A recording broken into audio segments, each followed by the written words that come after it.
Okay, I think we are live. Welcome, everyone. My name is Alex Minami. I am the Community Engagement Manager here at Seattle Opera, and it is my sincere pleasure to welcome you all back to Tagney Jones Hall, either in person or tuning in via our YouTube live stream.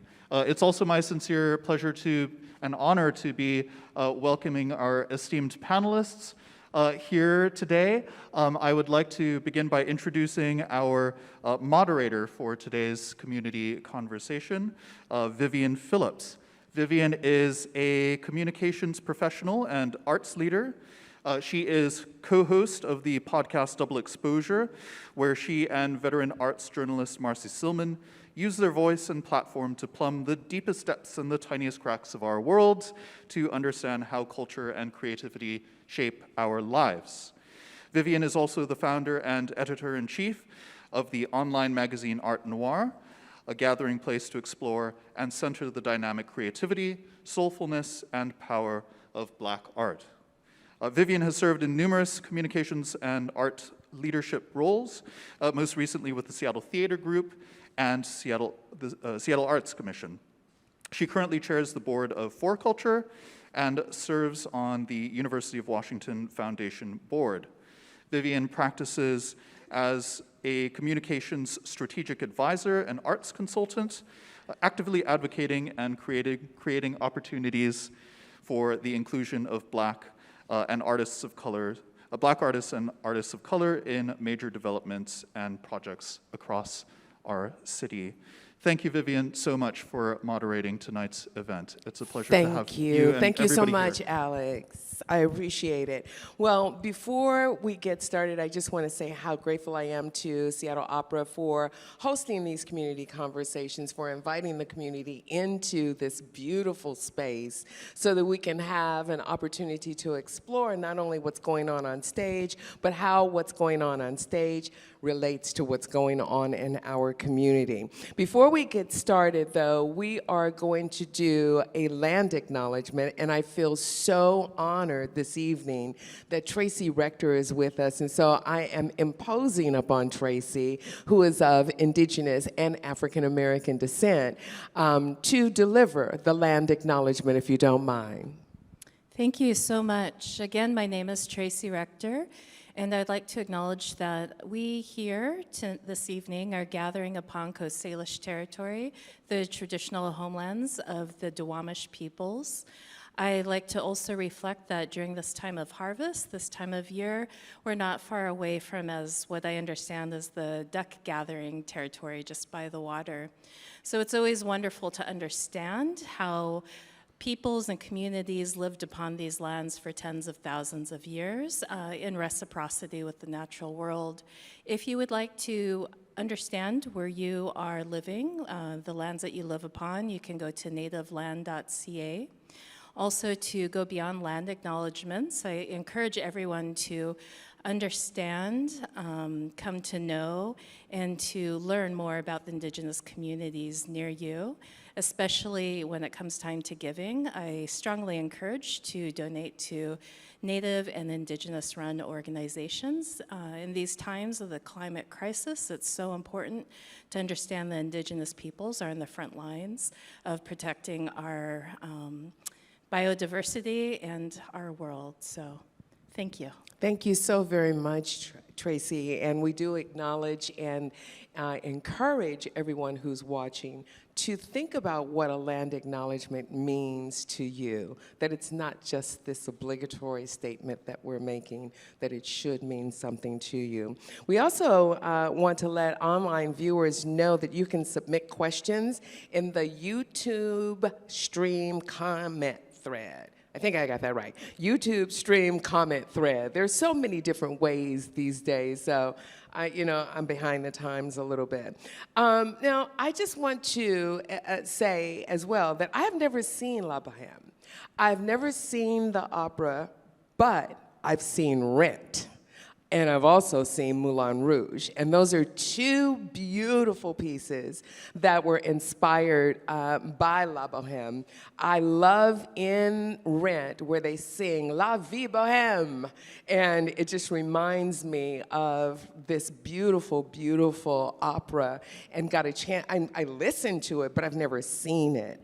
I got a chance to watch Luciano Pavarotti sing it, and you're like, whoa, my God, this is really something. But the story is largely focused on love between a poor poet and a poor seamstress. And we would identify those people today as gig workers or members of the creative community, for sure. But at the base of this particular story, what I think is there is a story about relationships, about community, and about the love of community that these artists have, and also their interdependency upon one another. So when we get into the conversation, we'll get a chance to talk a little bit more about that. But these artists create community in such a beautiful way, and it's not unlike what you all do in your everyday work. But before we get into the conversation and get to introduce all of you, I think we are going to have a special performance treat. We are going to hear from Brandy Sutton, accompanied by David McDade. Brandy will be performing the role of Musetta in La Bohème, and David is a longtime staff member who serves as the head of Coach Accompanist. So if we might, I would love to welcome both Brandy and David.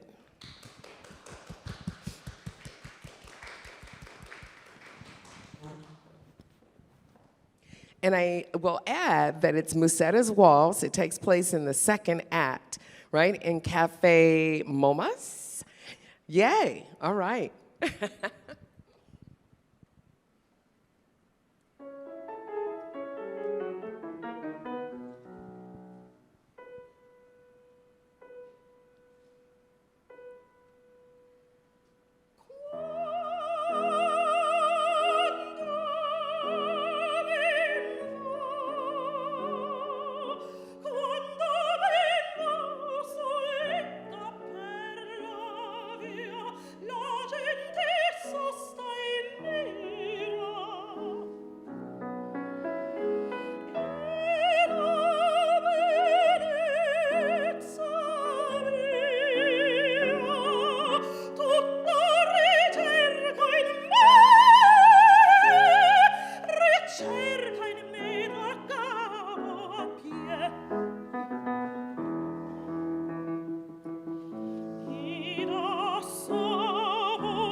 Thank you.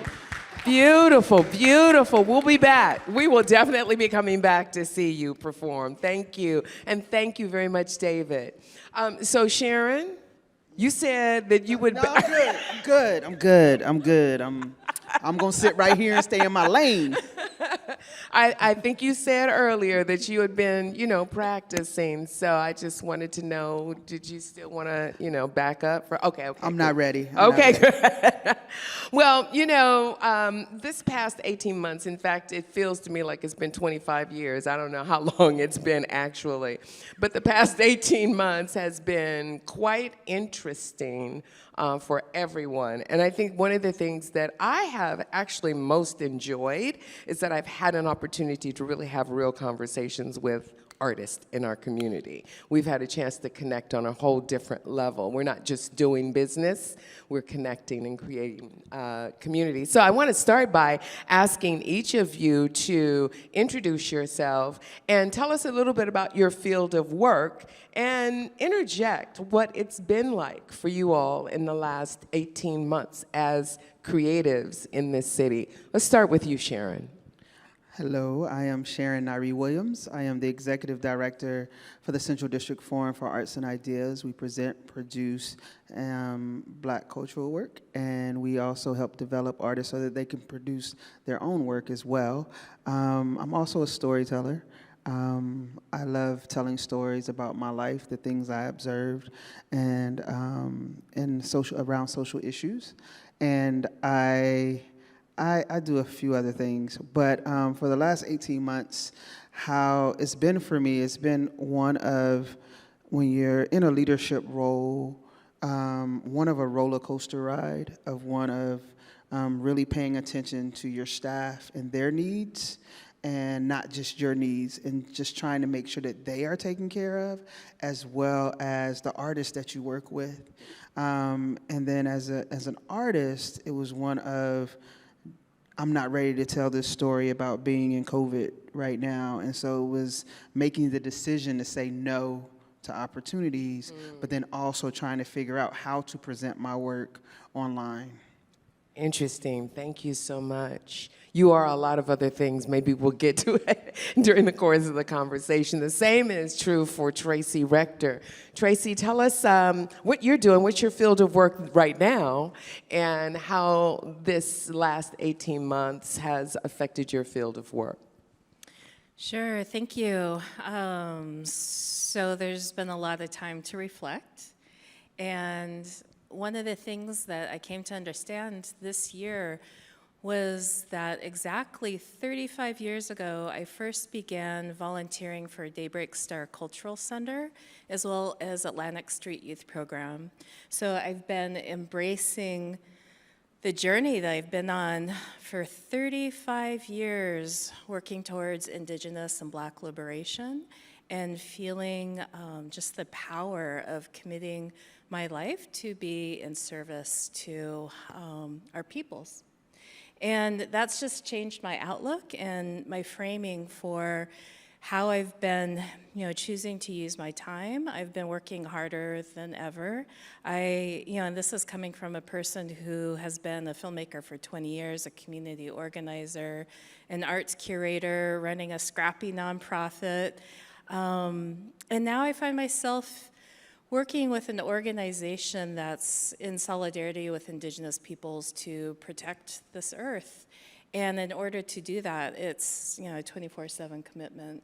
And so I'm really looking towards my ancestors more and more these days to find the strength, to carry forward that mission. Also, just to note that my father passed away last May, and we couldn't gather in the way we normally would because of the pandemic. And I found a photo of my great-grandmother, Samuela, that I had never seen before. And I've been wearing my hair like this, the way that she wore her hair. I see her as a warrior. She was Black, she was Indigenous, and she just had that look, that look of being in the fields, working hard, just living.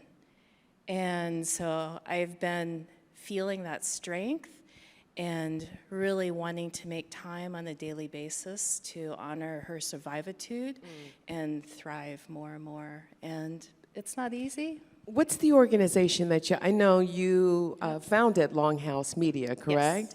Yep. And I know that you're a filmmaker. I know that you're a curator. You're working with a different nonprofit right now, correct? Yes. So I am the co-founder of Longhouse Media and founder of Indigenous Showcase. But today I'm working for an organization called Niatero, and that's it's been pretty awesome. It's a global organization, so I'm on a really steep learning curve, working with peoples in Africa, the Pacific, and South America, and all thinking through how do we fight for the next 7 generations to have a healthy planet. Thank you. Wonderful. Yep. Now, Miss Amanda, I know that your whole life is dependent upon you being able to perform, right? Yes. You don't have like this other thing that you can do. So tell us what you do and how you've adapted over this last 18 months. Yeah, so is this on? Yeah. It is? Okay. Yeah. My name is Amanda Morgan. I'm a professional ballet dancer at Pacific Northwest Ballet. It's about to be my 6th year there. So when the pandemic hit, it basically just made us all shut down.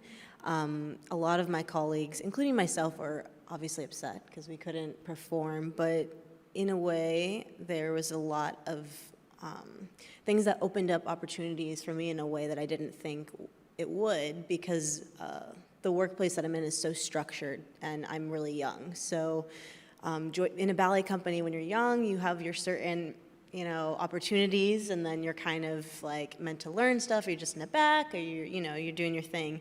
And so it can be kind of hard to like constantly be able to find yourself in that. And then at the time, I was the only Black woman in the company, the first one in like 30 years. So it has been hard, to say the least. But I think once the pandemic, right before the pandemic hit, I was actually thinking of quitting dance. I was like to a point where I was like, even though I was only 23 at the time, I was like, I can't keep doing this. It's just like, feel like I'm like going, like banging my hands against a wall, and like nothing is changing. I'm trying to do everything I can, nothing is changing. And then the pandemic happened and everything stopped and people actually had time to think. And so what I did was like, I could sit and mope around and be like, oh, am I gonna quit, or am I gonna just, what do I do now? And so I like to choreograph a lot. I've been choreographing. I have my own organization, slowly turned into an organization called the Seattle Project, which I'm trying to just open myself up to working with different artists in Seattle, and also just creating spaces, especially for BIPOC and LGBTQ artists, to share their stories and create work. And I'm hoping I can build that. But because of this pandemic, I was really able to focus in on that. And I ended up getting to choreograph for Seattle Dance Collective. I ended up getting to choreograph for Pacific Northwest Ballet, like one of the youngest people. Like as a Black woman, it was really awesome. So there has been a lot of wonderful things that has come from it. And one of the things I'm like most happy about is that once the pandemic happened, I was able to actually start a mentorship program for the students in the school. And it was me and another colleague of mine, Cecilia Iliasu. We talked with 5 levels of students once a week, starting from like March 2020, like up until now. We're still doing it, but it's we've added more people, more dancers to it, and now these students have a support system and something that like I didn't have, when I was in the school there. And so I can, even though I'm young, and I thought that maybe, like a lot of young people maybe feel like, oh, we've lost, our formative years, our young years, we can't go out or do, go to concerts, all these things. It's like, you can change things, you don't have to be this age or that age. And then on top of all of that, there are protests and things were happening in Seattle, Right. And so I was very much on the ground protesting and putting myself in harm's way, but at the same time, I was like, I need to do this because it's something I truly believe in, and I'm going to talk to my, director about it. I'm going to talk to my executive director about it. I'm going to tell them, like, we're not just dancers, we're not just artists, like, we're humans, Like, yeah. And it is one of the things I want to ask you all about too, because we focus a lot on the pandemic, COVID-19 pandemic, but it feels to me that, and we'll talk about equity and how things are shifting, so to speak, towards a more equitable environment, but it feels to me as in every critical time in America or around the world, artists are leading. So with the social justice issues that came up, I'm just curious, and I know that you got very involved. You were in the protest and you started to speak up. In fact, I saw that you were featured on a National Endowment for the Arts podcast around your work that you kind of did in the community. But Tracy and Sharon, how did that social justice movement give you more fortification as an artist, or did it strip you down a little bit? And maybe it did both. Yeah, my oldest child is a live streamer as part of that, and so from day one was on the ground, and so I just stood up as a mama and just showed up. And it was pretty amazing to see their fierceness just being on the front line, in part leading the movement in coalition with a bunch of other powerful voices, which just gave me strength and hope. And to be on the ground, to see that organizing, to see the ways that people are breaking down the boxes and breaking down the norms and figuring out new ways of envisioning what community can be and thinking through opportunities to uplift mutual aid was so incredibly important. And the critical voices as part of that conversation were usually artists. Yeah. And just enlivening that mission and that energy. But the thing that was, again, I work for an organization that's global, that those movements here, the Black Lives Matter movement has empowered people throughout the entire globe. And so just in terms of being a storyteller and advocating and uplifting storytellers around the world and seeing those connections of when you act locally, the impact globally is incredible. Cool, thanks. Yeah. And for me, it was trying to figure out what do I do as an arts leader and as an artist. Like, I'm not one to go and do marches and things of that nature, totally to support them, but I'm just not one to do them. And I believe everyone has their way of supporting a movement, and they may do something else. And so what we did at Central District Forum for Arts and Ideas, we started putting the artists' voices out there specifically. Not just talking about artists, but we started doing interviews with artists so they can say how they felt, what they were going through, and then being able to pay them for their time because they weren't performing. And that was really huge for us because some people would say that, we're going to give this money to artists, we're going to give that money to artists, and this is how artists are feeling. And we really wanted to put the spotlight on exactly how they were doing and hear it from them themselves. And then it was, what do I do? How do I get involved behind the scenes? What can I do? And so I spent a lot of time talking to my mentor, and I remember having a conversation with Stephanie Ellis-Smith, the founder of the Central District Forum for Arts and Ideas, and I called her and I said, I'm being torn. Do I do community or do I be an arts leader? How do I decide? What did you do? And she was very honest, and she said, I never had to face this, Sharon. Right. This is new. And so she said to me, how about this?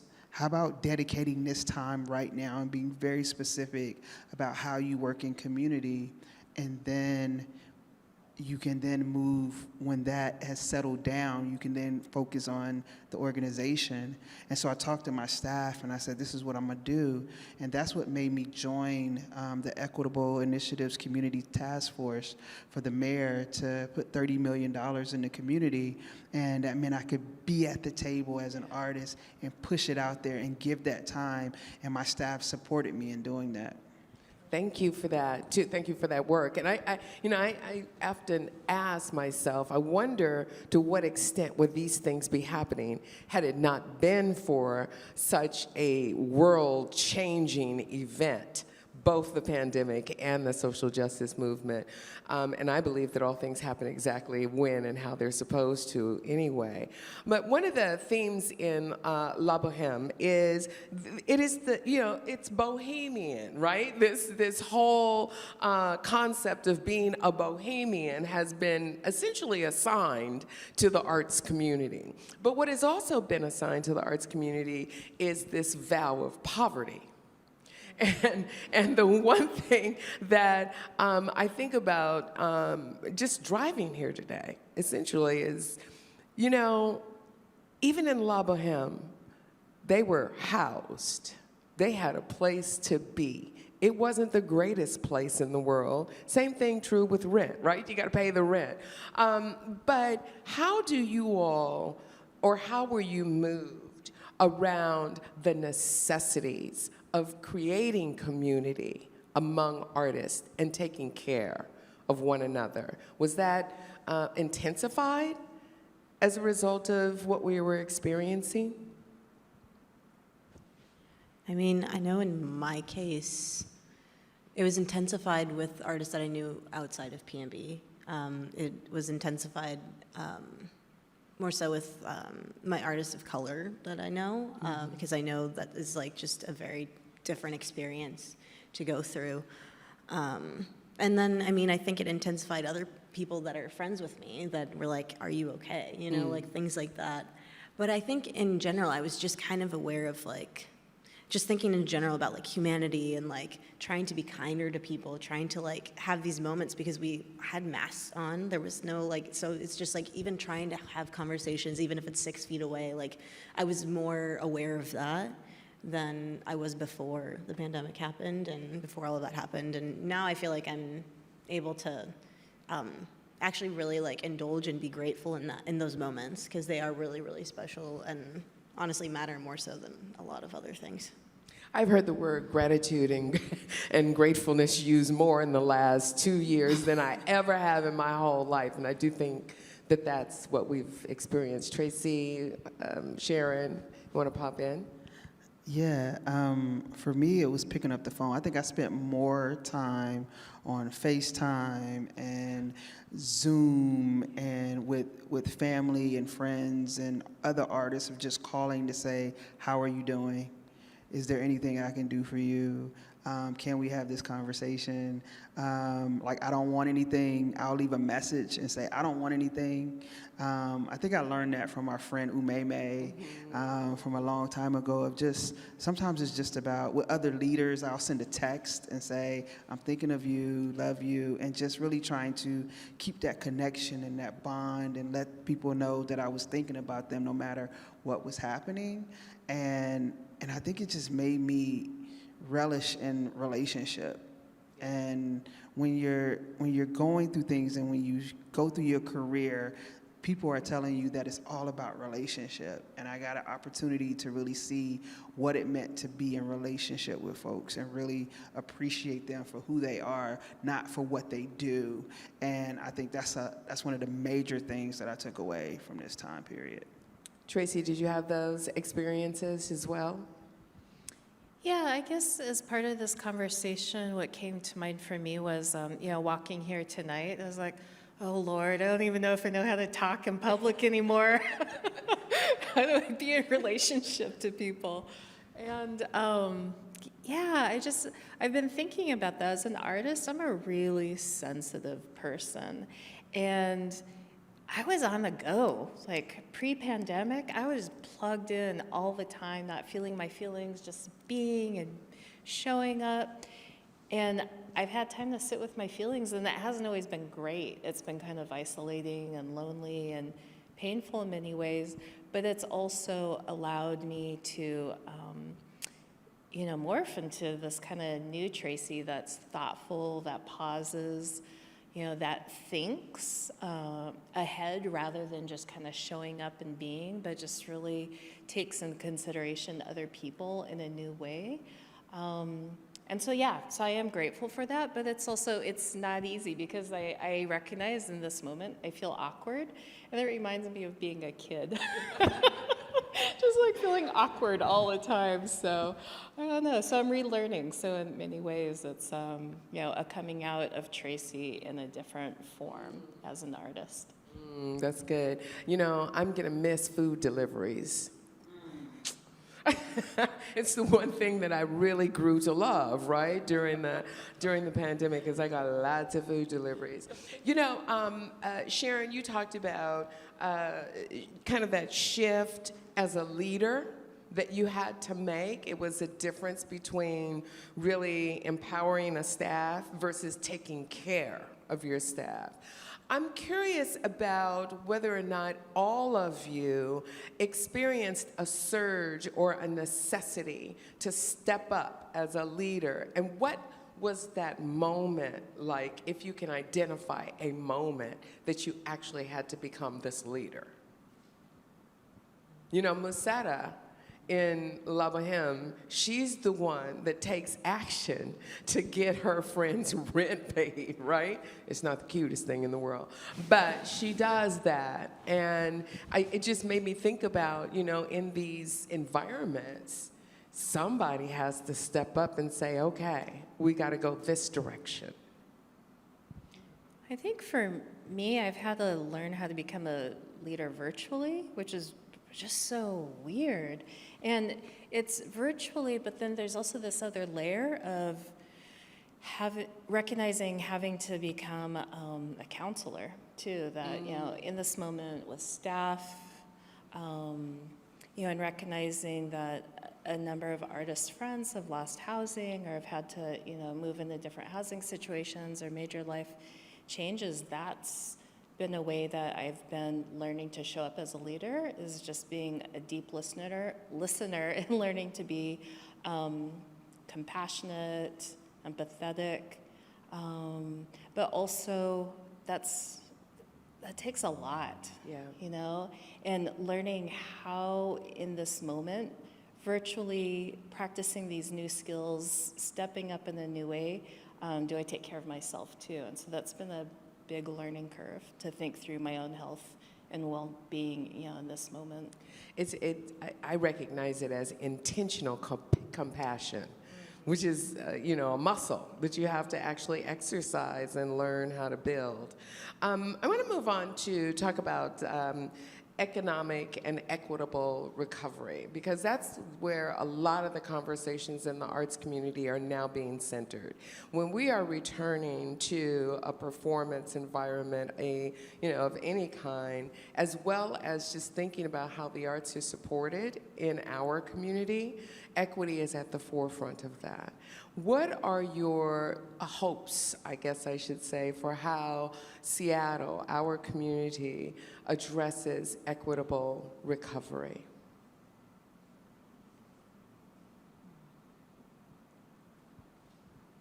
I think what I learned from being on the task force with the city was that you have to have different cultures at the table together in order to make these type of decisions. And that way you can get a better understanding, not just what, for me, the Black community is going through, or what I feel as though the Black community is going through, but what other cultures have been going through too, and working together. And to know that I'm not the only spokesperson for the Black community. My Black community is centered to me, but they might be in a whole different aspect of what who they're engaging with. So on the task force, we had leaders in the Muslim community. We had leaders in the Native American community. We had leaders in the Asian community. And it was like, okay, we're in this. And it felt like America, right? It felt like I have a better understanding of America. And in being in those conversations, I learned so much about being able to ask the question. I learned in that group that I could be a leader amongst leaders, but do it in a way that centers community. And so I think the thing about what I hope is that what we had in that room, I hope that transpires for other rooms, to where it's not just the one Black dancer or the one Native American Black filmmaker in the room, that we're all in the room together and we're making art that we're happy about, and that the organizations look like the community, and it's not lopsided, because we all bring something to the table. So when we talk about equity and we talk about getting the funding and all that stuff into the community, that we start to looking at the balance beam of it all, and that the gig artist is making as much money as the artist that is working for a huge organization, that the gig artist has a house just like the person that's working for an organization or a person that's running an organization, that we realize that we all want, some of us want the same things and some of us want different things, but that we're at the table to communicate that. You know, the Equitable Development Initiative was a response. It was reactive, essentially. Tracy, I want to ask you specifically, given what Sharon has just shared, what are your hopes for how policy might shift based on this one reactive action? How do you want to see that embedded in policy?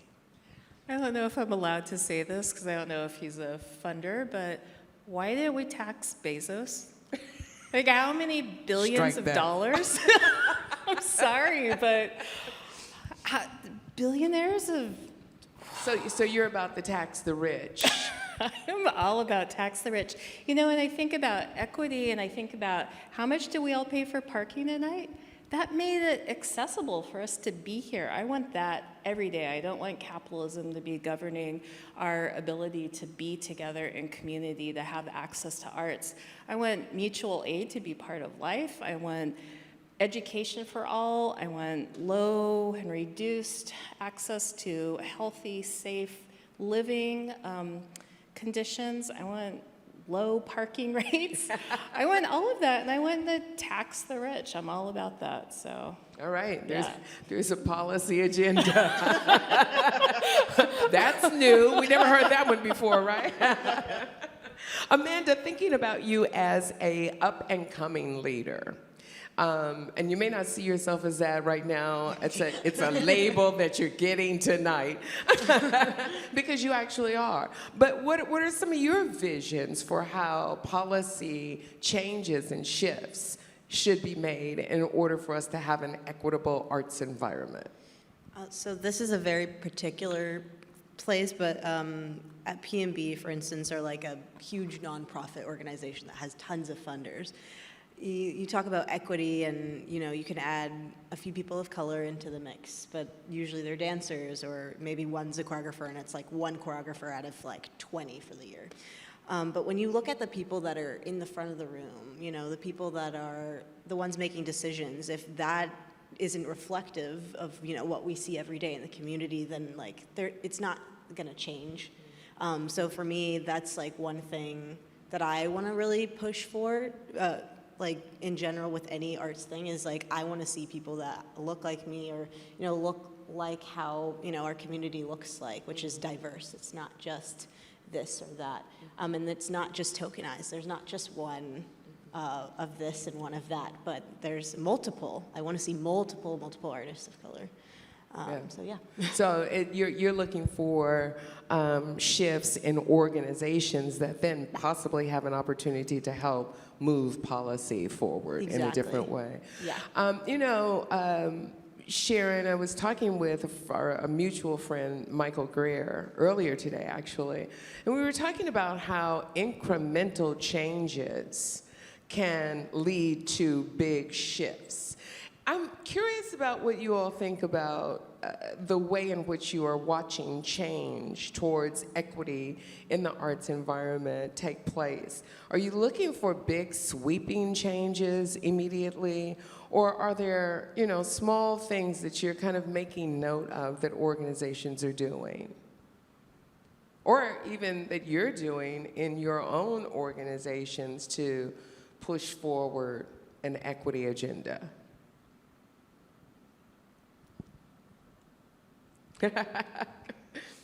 Well, I think about in my role as the managing director of storytelling at Neotero, one thing that I get to do is I have a grant portfolio. And so I'm in the position of, having been an artist for 20 years, you know what it's like, writing those, applications, writing those grant submissions. It's laborious. And so one of the decisions that's incremental is applying that lived experience to the way that we do grant making, which is how can we reduce the barriers to access? How can we make it easy? How can we get resources out the door? And recognizing there's no need for half of those hoops that are often in place. And so I think about incremental change is like, how can we as leaders make decisions in our life? Because that has reverberating impacts as well. I think as long as people aren't hiding behind incremental change, if the excuse isn't, we have to make these small changes before something big can happen. And I'm like, okay, so what's so hard about putting out a job description and making sure that it's not going to the same people that it's always been? What's so hard about sending that job description to HBCUs? What's so hard about sending that job description to the Black community or the Native community? Why can't you do that? Is that really hard? And to change your scope. And don't think that you have to give us a job just to fill a position, but we are qualified. We are highly qualified. So don't hide behind affirmative action or anything like that to make it happen, or we have to do this. There are qualified people out there as long as you get the information to them. And so I'm okay if you're saying, we can't change it this grant cycle, but we'll change it the next grant cycle because we're already in. Okay, but I'm gonna be waiting for next year, and it better be a big change because you have now a year to make the change. I'm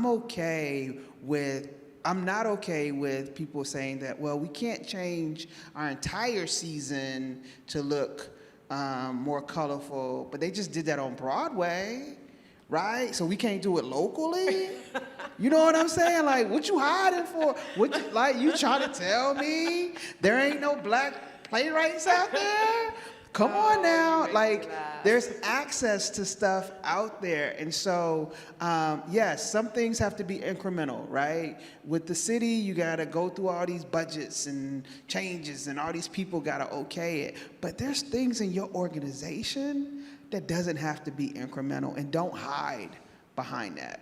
Well, maybe the question that I'll pose to you, Amanda, is what does that look like in community in order for those kinds of, changes to be made? Sharon is one voice. She's made that very clear, right? So how in the arts community do you think that we can coalesce and move these kinds of issues forward?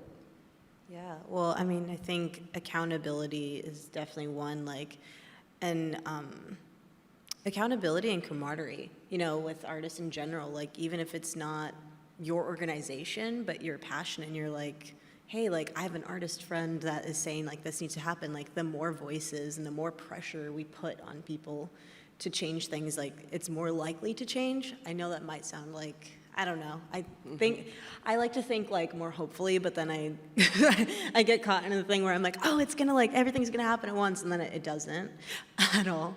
But I think it's just this, with myself at least, I feel like it's just I need to be consistent and constant, and it's just a constant pressure, a constant okay, well, what are you doing next? Okay, you did this, great, but what are we doing next? What are we doing more of now? What are we gonna change now? Not just oh, we did this and now we're good. No, it needs to just keep going and going because this is constant work that needs to happen. And I think artists can definitely band together to do that. Go ahead.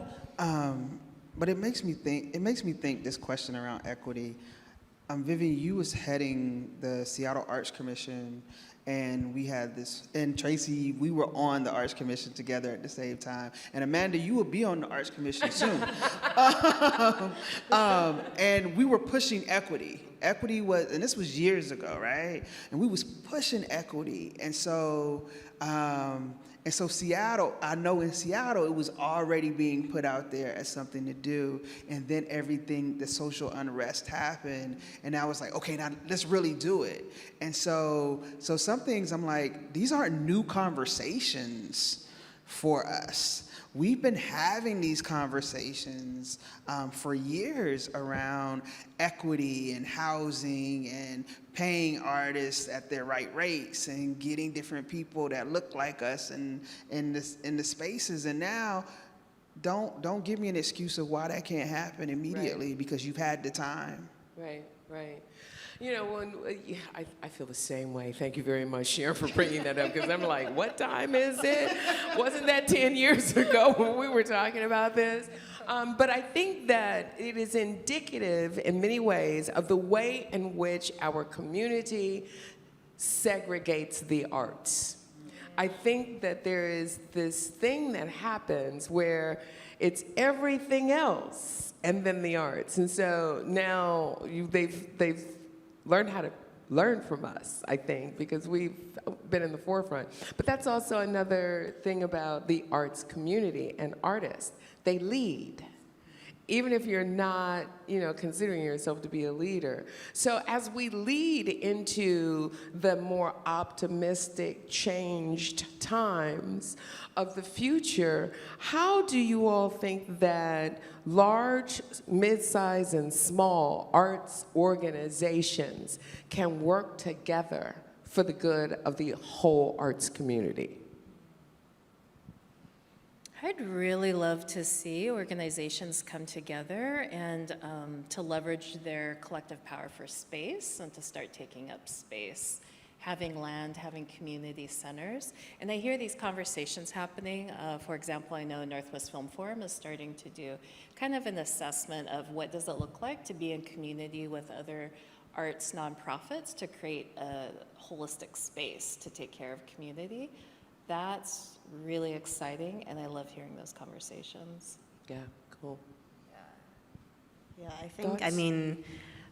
at least at Pacific Northwest Ballet, I've told them, we can't just expect people to come into our space and watch our shows. Like, we need to create space for other artists and so that they can show their work too. And that's going to take a little bit longer than I'd hope it would, but instead of just bringing shows to the International District or the Central District, it's like, who's to say that there's art already there? Each culture has art, it has dance, it has music, and so when you're already kind of presenting yourself as an elitist art form, because I am ballet, which is quote unquote an elitist art form, it already ostracizes the rest away. So I think we need to get the arts community together in general, first, before we do any of that. And it feels really separate, at least for me, because there's so many people that I'm still meeting, because it's just so separate, at least at PMB. Yeah. And I think it is changing little by little, but I'm trying to venture out, and I think other people are too. And if we keep doing that, I think that it will just have more space for more narratives, more stories, more things to be told, and hopefully it'll look a lot like what we see out on the street. I was thinking, what would happen if this conversation was one that wasn't just for the public, but it was, we can just come together and talk across organizations too. Go ahead, Tracy.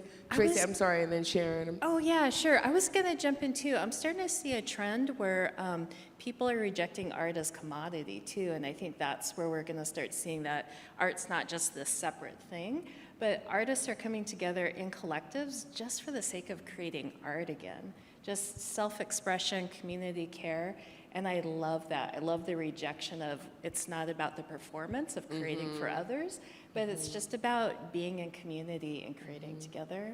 That's and I think inspiring. Yeah. I think that is inspiring of just thinking of it as we are community, and getting rid of the eliteness of it all, and getting out there and rolling up your sleeves and doing the work. When it comes to small, medium, and large organizations, being at a small, medium organization myself, I don't know where we fall. It's one of those things where when we work with larger organizations, we're working with the people that's doing the work, right? We're not meeting with the executive directors or things of that nature. It's just the people that are the community department that's coming to meet with us and say, yeah, we're about this and we're about that. And you're like, oh, really? Okay, where's your executive director at? Because on my level and for my organization, I'm at the table in a lot of those conversations when it comes to partnership and things I'm not sending anybody else to have that conversation. Yeah. I'm making that decision. So I think it's about respect. Respect the organization. If you're really about bringing more Black and brown folks into your community, if you're really about partnering with us, then come have a conversation. Come and get to know me. Let me look in your eyes, because that's how we do it, right? As a Black person, I'm gonna tell you, we look in your eyes, we look at your facial expression, we look at everything, and we be like, he was playing me. He wasn't telling me the truth at all. I don't believe a word that came out of his mouth. And so that's the playing field we need to be on. And the other day we got to be in, Vivian and I had an opportunity to be in a conversation where it was both large organizations and a couple of small organizations, and we got to have that real conversation, and it was just like, we need more of this, where we can be real and not be censored. Thank you. I pulled something off of, the internets, and that must be right, correct? But it was this little piece of information about how the whole Bohemian Society kind of became a Bohemian Society. And I actually remember gypsies who used to live in Seattle. I didn't know that they were creatives, right? And I know that that's no longer an appropriate term. I get it, but I'm, letting you know how I came across it. But this little piece of information about how in 1530, the English tried to expel the Romani, who are the Bohemians, essentially, from Britain. They thought they were from Egypt. With the Egyptians Act, a surviving document that is indicative of the misconception being widespread at the time. What is interesting to me about this is that the English tried to make that expulsion, and that it was without the recognition that racism underpinned all of this segregation, even in Europe, and this work against a neo-European way of considering art. You work in a high art, totally European art form, right? Yes. Do you ever feel like you don't belong there? I ask myself this every day, honestly, I do. I'm obviously one of the only people of color there, but I'm also really tall and really lanky, and a lot of times the stories or the things that we're doing doesn't feel indicative of who I am or, anything that my family, my ancestors have gone through. I'm like, when am I gonna see something about, I don't know, like the Tainos, like it's like different things that I feel like I can connect with. And like there are certain themes, like, a general love story, a general this or that, everyone can kind of, relate to, but a lot of times it's, there's so many heteronormative narratives that are still told, and I'm tired of it. I'm like, okay, how many times are you gonna find out the boy and the girl get together? Okay, great, like, but what else, So it's definitely hard, and I think that's part of the reason why I wanted to be a choreographer, because there are a lot of times in my company where I do not get used just because of the way that either I look, I stand out in a way that they're like, she takes the attention away. She's not right for it. And I'm like, well, what classifies as right for the part? I'm doing the technique right, I'm doing everything right, so it's clearly something else. And it's happened to me since I joined the company. It's still happening to me today, here and there. You know, I wasn't in the last rep, you know? So it's just like finding ways to either create space within that, or sometimes you just have to make your own like stuff, your own pieces yourself. So I was like, I'm not gonna wait for someone to make a piece of me, I'm gonna go make stuff myself. I'm not gonna wait. And I asked the same question both Sharon and Tracy. Do you ever feel completely and totally out of place? You know, not just because you might be the only one in the room, but because you are the creative and your brain essentially works a little bit differently than traditional leaders, or maybe leaders who are more inclined towards a Eurocentric way of leading. I'm glad I made you laugh. Yes. I was once on the board for Cornish College of the Arts. And it was interesting because I was in the elevator going up on my first day as a board of trustee. And I'm talking to the guy in the elevator with me, and he proceeds to tell me that he's been on the board for 40 years. And I'm like, I'm 43. Okay. And he's a non-black person. And I'm just like, what the heck is gonna happen when I walk into this room? And so I walk into the room and I'm so uncomfortable. And I see Dorothy Mann, who is a wonderful, wonderful leader here in Seattle. And I'm like, whew, we got Dorothy. That's good. And then we got me. Okay. And then, okay. And then I had an opportunity to watch Dorothy engage. And I realized that we oftentimes don't get that ability to watch somebody like us engage and don't be afraid. And I came in the room afraid. Like, what am I doing on this board? Okay, why did I join it? What am I doing here? None of these people look like me. I don't know what to do. And then just hearing Dorothy talk made me more comfortable. And then I was like, Sharon, you're here because you used to work at a university. Sharon, you're here because you're a working artist. Sharon, you're here because you run an organization. And I'm as the meeting going on, I'm starting to ask questions. I'm like, excuse me, can you tell me about you and the faculty, right? And I'm like asking questions. I'm like, ooh. And then by the time I left that meeting, I was like, yeah, I belong here. None of y'all look like me. Y'all don't do what I do. Some of y'all aren't artists. And so I've entered into spaces that are uncomfortable, and then I've changed it to make myself comfortable. And it's because of powerful black women in my life that have shown me the way, and I've been able to watch. And that's why people like us have to be in the room.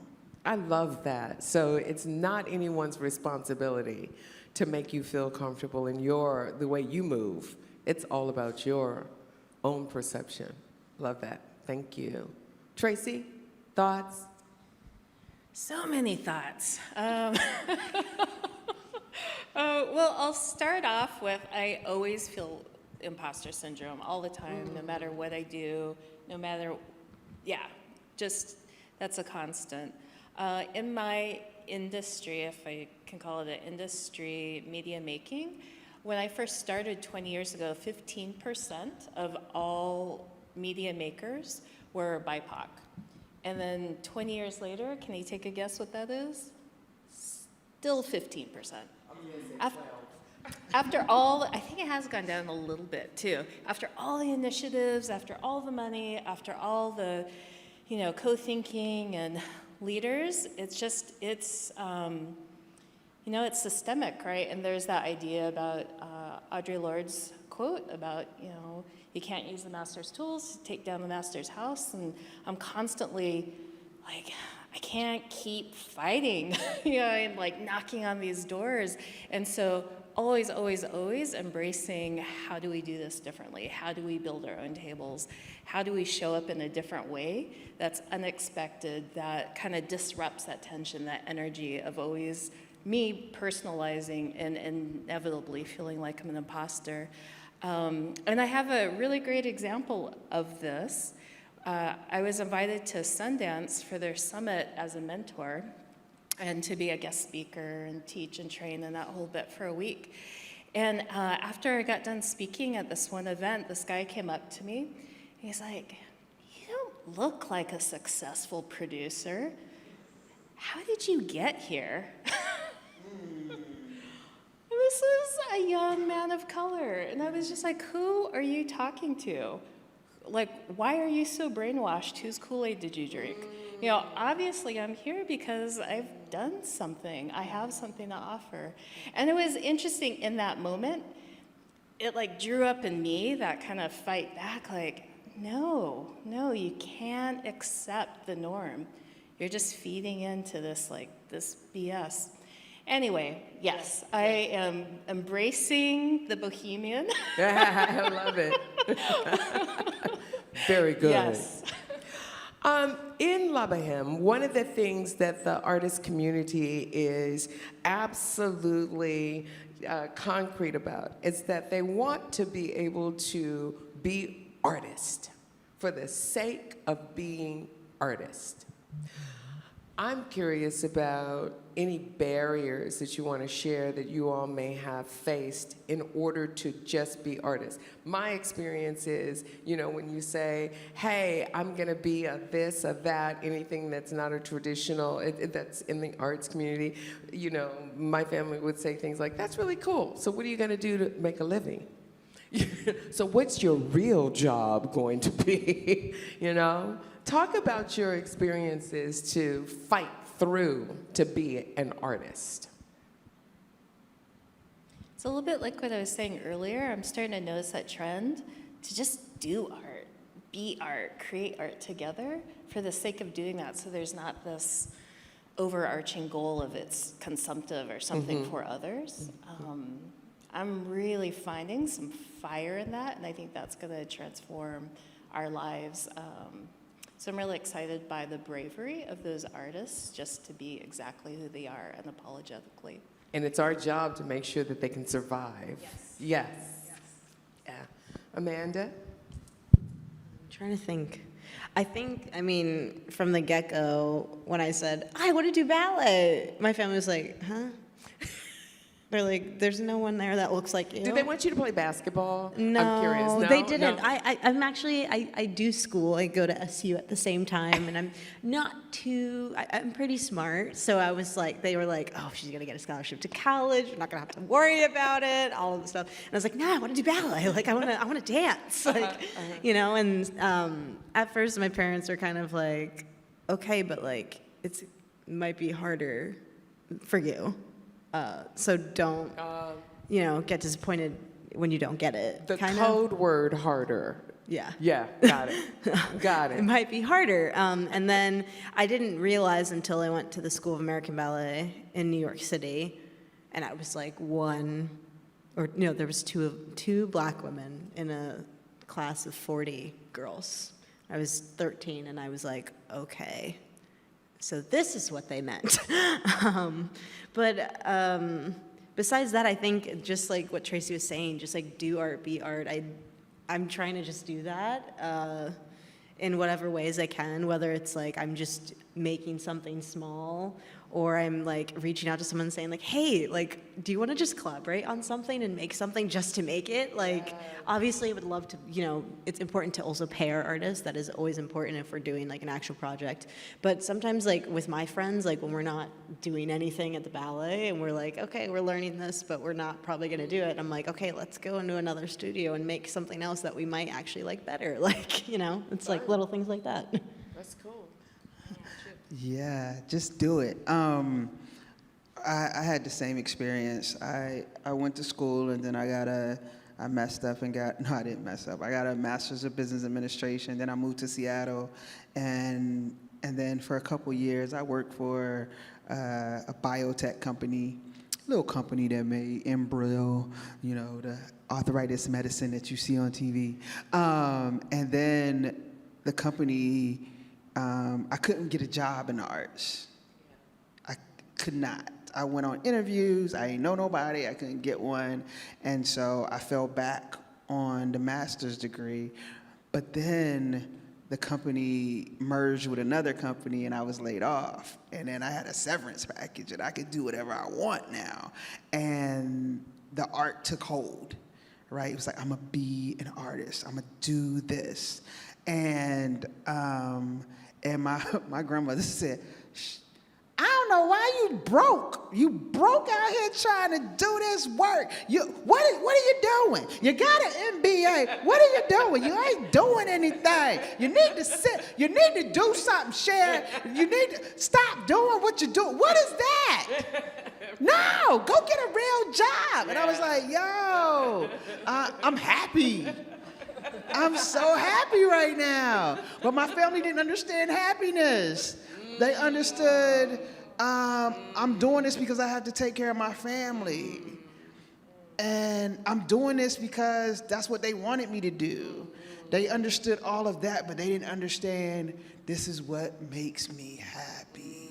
This gives me joy to sit on stage and tell my story. It gives me joy to work with other artists and see them push their art out there. And so being broke was hard. But now I'm in a position to say, you don't have to be a broke artist. Yeah.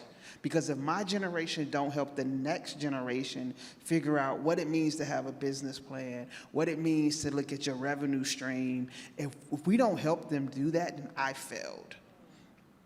And so now I figured this out during COVID, that my business model has been to do my art and have a steady job along with that. That worked for me. That doesn't necessarily work for Amanda or work for Tracy. And they don't have to be, it doesn't mean that I'm less validated.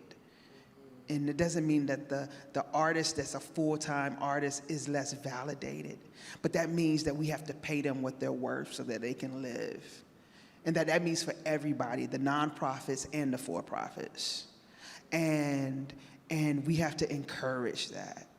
Because what we learned during COVID is that art moves us.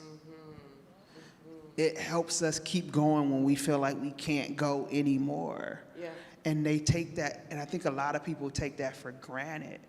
And sitting down there or being in that studio or sitting at that editing bay for hours and hours is perfection. Mm-hmm. It's a doctorate degree at a higher level. And so, yes, I got that. But the way I broke the mold for my family and understanding what I did was I presented, my auntie had passed away, and I had written a piece called Strong Black Woman, and it was a conversation between me and her on her deathbed. And I wrote it right before she died. And my cousin read it to her, and then I read it at the funeral. Mm-hmm. And then that's when everybody started saying, that's what you do? And so now they hold me accountable. Yeah. And they say, oh, you worked that job, okay, but what are you doing about your art? My dad calls me and say, nice. When the last time you wrote something? Mm. And so I had to actually perform for the family for them to get to what I did, to understand what I do and how I do it. That is so good. Thank you so much for sharing that. And I do think that there's this cultural thing where, you know, in some cultures you're encouraged to go into the arts and to, you know, be this creative. In other cultures, you're encouraged to perform for the family, right? That's just the way it is. Well, before we go into questions, hopefully there are questions in our feed from our viewers. I want to ask each of you to talk about how the pandemic changed you as an artist and how you are coming out on the other side in that, fully dressed in that change? It's a hard question. I think we've talked about some of the ways, but just self-identify what changed you as a part of the pandemic.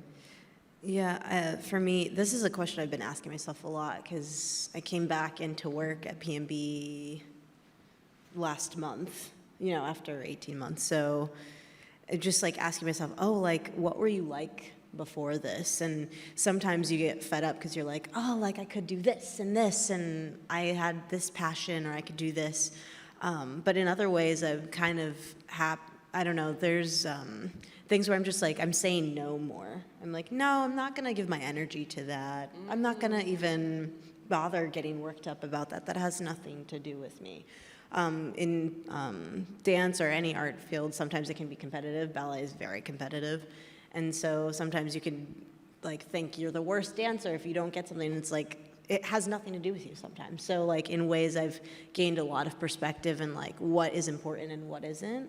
And I think, most of all, I want to keep growing. And that's not just growing within working in a studio, but growing as a person and having these experiences and venturing out and actually meeting all of these different types of artists, because that's where that growth really comes in, and you learn so much. If you're surrounded by the same people all the time, there's only so much that you can learn and so far that you can grow. And at this point, I feel like sometimes I'm the one having to push myself rather than people at the front of the room pushing me. And it's annoying for me to say that because I'm just turned 25, I should still be being pushed, I'm so inspired by it, I'm 35 times your age, but I'm inspired by it. I love it. I love it. So it's energy preservation kind of at the top of your list. And then also just kind of considering more about who you are. Yeah. Yeah. That's good. That's good. Tracy, how were you impacted, shifted, changed? Yeah. Well, a little bit of real talk is, I've lost, I think it's, as of last week, 23 people during the 18 months, most all of them artists. And, that's humbling. And I can't help but to think about, mortality and what our purpose here is. I think about that constantly. I think I have high blood pressure now too. I never have, but just the stress, and the sedentary nature of how we've been living our lives. But last May when my dad died, just 2 months before actually, I told him about this work trip that I was taking, that I was, speaking in Oxford. And for the first time in my life, he looked up at me and he said, "I'm real proud of you." Never has said that directly to me, ever. And he even blushed when he said it. He was embarrassed. And it made me think, for families of color, many of us who have, he grew up, it was rough. And so did all of his ancestors. We weren't afforded the privilege of joy, And so I think about that too in this time period, and how I've been changed is just recognizing that I live in a privileged moment. And I think about, what that sparkle in his eyes when he acknowledged that I was heading somewhere in honor of our ancestors, and to carry that joy forward. Did you think more about your own mortality? Think about your own mortality all the time. Yeah, and did that push you to kind of go, I'm got to do this, I got to make this thing? That's so interesting you say that, because that was the other thing that popped to my mind when you asked the question is, I'm a quick decision maker now. I have more clarity, I make faster decisions, I trust my gut. And there is something to that. It's like, I don't know how much longer any of us are going to be here for. So I'm not wasting time as much. Yeah. Energy preservation. It comes up again. Sharon, how have you been changed? I think I'm still figuring that out. Yeah. I did a lot of, I'm just gonna be real, I did a lot of crying, a lot of sleeping, I went in and out of depression. Like one day I'll be up, the next day I'll be down. I ask myself why a lot of the times. Why do I do this? Why do I do that? Is that important to me anymore? Why am I still doing it? And I'm just trying to figure it out. I'm trying to figure out, what do I want? I know what I've been doing, but like we was talking earlier in the locker room, in the green room, we was talking about what gives us joy, and so just trying to figure out what really and truly gives me joy and how is that going to move me forward. And I'm really I'm trying some new things right now, and I'm doing some old things, and I'm just trying to figure out what am I going to keep doing and why am I going to keep doing it. But the pandemic and the social unrest gave me the time to say stop and think. Yeah. Yeah. And that's what it is. So your practice, your artistic practice is shifting because Definitely. you're thinking about it differently. Definitely. Yeah. You all are so awesome. I could talk to you forever. But I think we're going to go to questions from our viewers.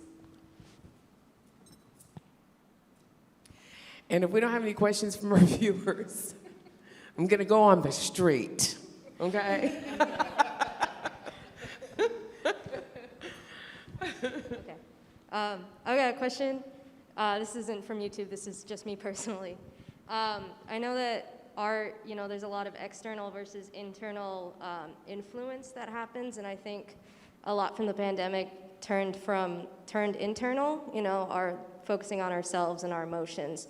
How do you feel like, did you feel like your art represented that change at all, or do you see any aspects of, that change? The shift between internal and external influences, correct, in your art practice. Mm-hmm. Hi, The Miss. difference. I just want to just make sure that I understand it too. The difference between creating something for an audience versus creating something for yourself. Intrinsic value. Okay. All right, great. Go ahead. I was just going to say, I really miss being around women of color and recognizing the impact on my artistic internal voice that it has to be in community. And so I'm not sure about external or internal practice, but just even tonight realizing it's like, this feeds my soul, this feeds my spirit. I really needed this in this moment, and recognizing, moving forward, how to figure out how to cultivate that. I think, when we were talking earlier and I was sharing that, I just was like showing up and doing this and doing that and running here, running there, and not taking time to really appreciate what feeds my soul, or, what nurtures that spiritual self that, that artwork is born out of. It really is being in community with other women of color specifically. Tracy, I know you as a curator as well. I don't know if you've had a chance to curate anything in the last 2 years, but I'm curious about how that might show up when you are curating again. Yeah, I think about my experiences curating have been inside, and I think more about what would it be to collectively curate spaces outside and how we can move through the natural world in different ways. So I've been giving a lot of thought to that. Nice, nice. Sharon or Amanda, you want to respond? I think being able to say that I'm not ready to let the internal out, there was an opportunity for me to create a new piece for a rally around the social unrest. And I was like, I don't think I've ever turned down an opportunity to create a new piece for something. And I was like, I'm still in it. I'm not ready. And to know that I can hold on to what's inside of me for as long as I want to, and it will come out when the time is right, not necessarily because I'm getting $1 for it.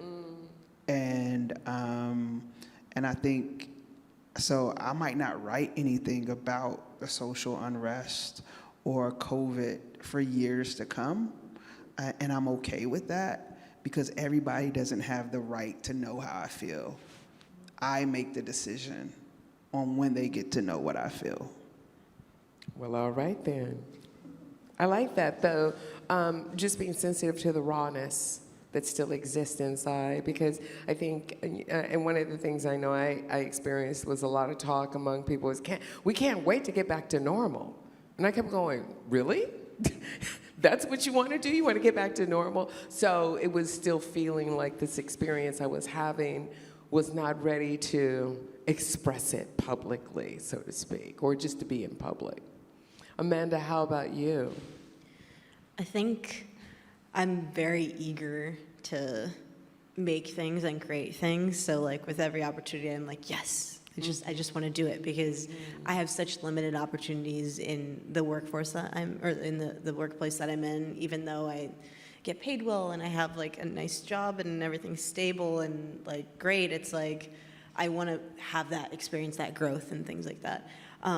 But to Tracy's point, I actually, for the first time, I worked with Nia Amina Minor.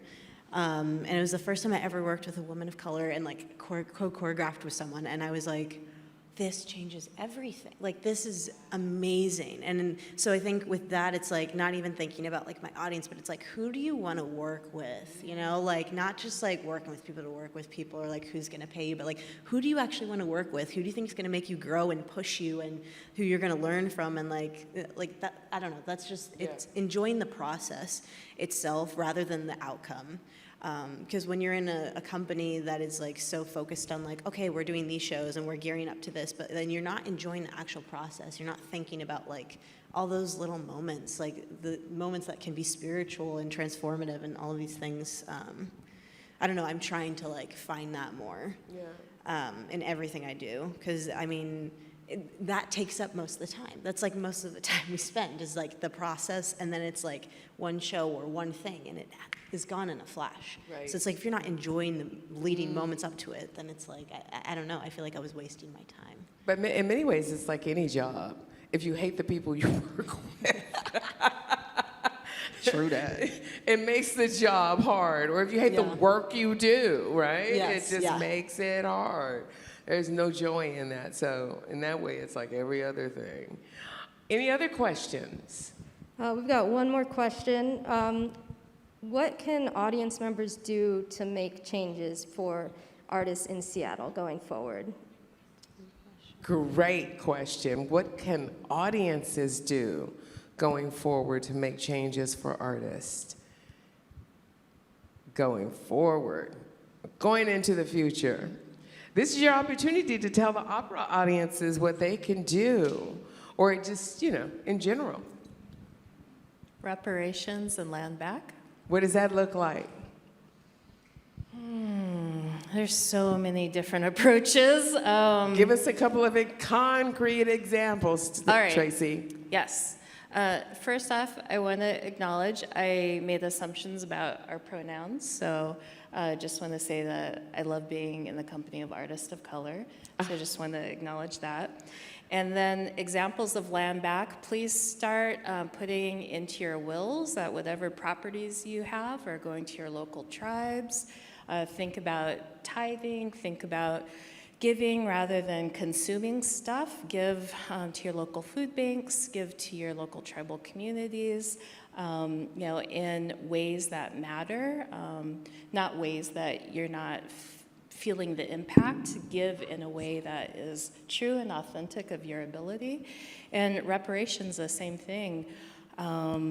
There's so many different opportunities out there, and I see cities, especially in the East Coast, that are starting reparations programs. And think about your Black community centers, think about your HBCUs, your historically Black colleges and universities, and start giving directly to those institutions that can uplift communities and create educational opportunities for not only the next generation, but 7 generations forward. Thank you, Tracy. And what you're talking about is building a community that's whole, that then uplifts the arts community. 100%. I like that. I like it. What do you think, Amanda? I think, I mean, all of that. Right? You know, one thing I always think about is like, I always hear land acknowledgements happening, and then I'm like, well, okay, this is great, but I'm like, are these institutions even giving even a little money to these tribes, or, you know, like, I'm just, it kind of seems like there's such an importance in the land acknowledgement, but it's like, there needs to be more to it. And that's something I've thought about a lot. And going forward with my organization, I intend to pay to rent do Amish and things like that, because it's so important. Mm-hmm. When it comes to audiences though, seeing work and stuff, demand what you want to see. Especially our younger generations, a lot of them don't want to see these old, 300-year-old productions, or change it up, spice it up, give us stories that reflect what's happening right now. Maybe it doesn't need to be about COVID, but things that are more current. And I think that's slowly happening in a lot of organizations, but I just think it needs to happen more. So yeah. Didn't I read somewhere that Terrence Blanchard just scored a Black opera for the Met? Yes, yes, yeah. Wow. Opera's ahead of ballet. I'm gonna say right now, opera is ahead of ballet. Yeah. I'll say it. Right on. All right, Sharon. Yes, everything that they said, and in addition to what Tracy said as well, during the social unrest, Black organizations, no matter what they was doing, arts, social organizations, institutions, things of that nature, saw an uptick in donations because people was giving because they felt sorry and they felt bad. Don't stop that. Okay. All Keep right. that going. Okay. Continue that. Keep the guilt Keep the contributions guilt coming. Keep the guilt dollars coming, because it's important, and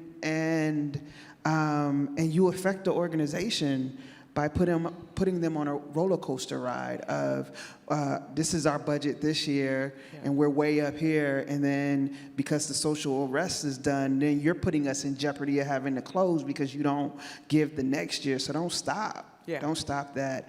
And then if you're going to be an ally or what have you, if you're going to support art, then support it from a stance of you're learning, and not a stance of you feel sorry for somebody. Don't come up to us and hug us and tell us how sorry you feel for us just because we just put our heart out on the stage and we're like, we feel so, don't do that. So, and then hold the organizations accountable.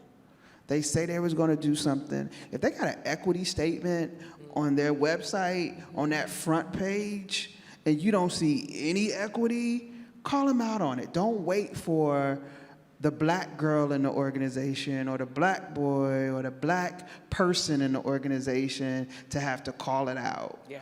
Call them out. All right. And tell them, yo, get your stuff together. Almost, ooh. I love you, Sharon Williams. I love you, Tracy Rector. I am getting to love you, Amanda Morgan. You're new in my life, but you can't get out now. And I have to give what I would like to see audiences do. Maybe it's not audiences, it's organizations. The first time I came into this space, my thought was, wouldn't it be fabulous if a Black organization was co-located here? So I would love to see more thought go into how can we co-locate and share some of the spatial relationships that we might have in the community. I want to say thank you to Seattle Opera, everybody here involved. Thank you for inviting me. Thank you for inviting these incredibly brilliant women here tonight. And we'll see you all back. I think we all come back to see La Bohème. Thank you so much. Thank you. Thank you. Thank you.